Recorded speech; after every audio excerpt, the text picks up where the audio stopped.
Imagine this: a mother in a rural barangay in Mindanao goes into labor at midnight. The nearest birthing center is more than 50 kilometers away. The roads are terrible and there's no ambulance available.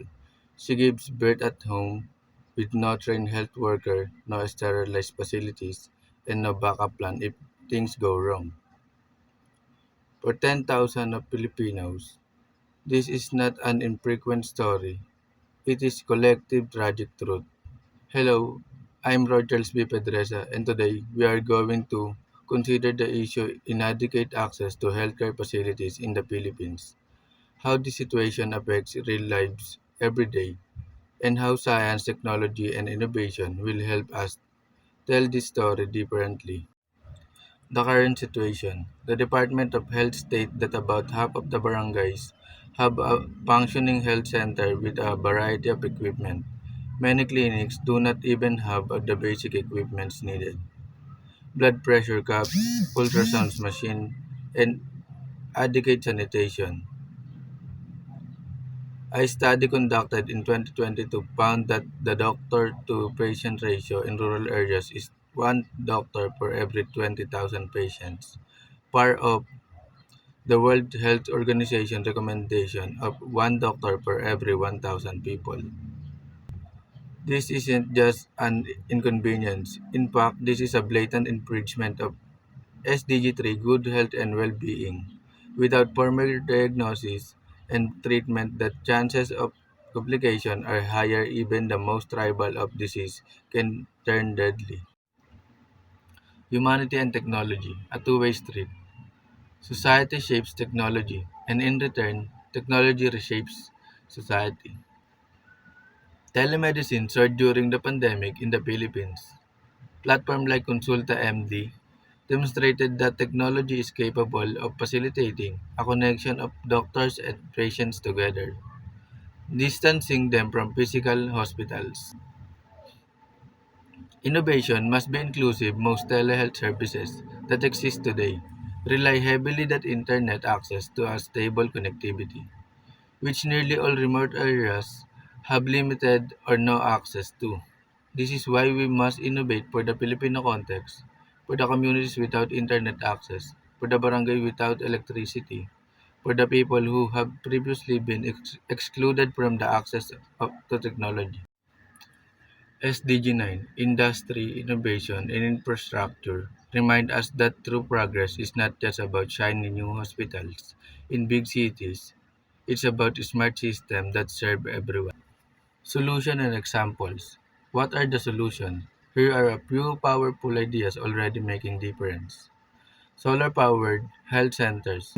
In Iloilo, a project piloted solar energy to power small health clinics, allowing refrigeration for vaccines and 24/7 lighting for emergency births.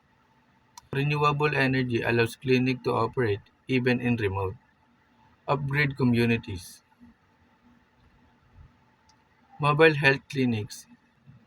In the Cordilleras, mobile clinics are deployed to reach indigenous communities, offering services like maternal checkups, dental care, and vaccination. Community and health worker training. Instead of relying on doctors, local residents are trained to perform basic health services, checking blood pressure, diagnosing common illness, and providing first aid. And lastly, health apps that work offline. Some tech startups are building apps where patient data can be entered offline and synced when the internet becomes available. Each of these examples shows us that technology, when designed with humanity and its center, can be transformative.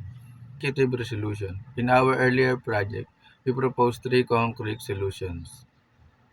Partnership between government private tech companies and NGOs to fund mobile health vans equipped with solar energy and internet hotspot.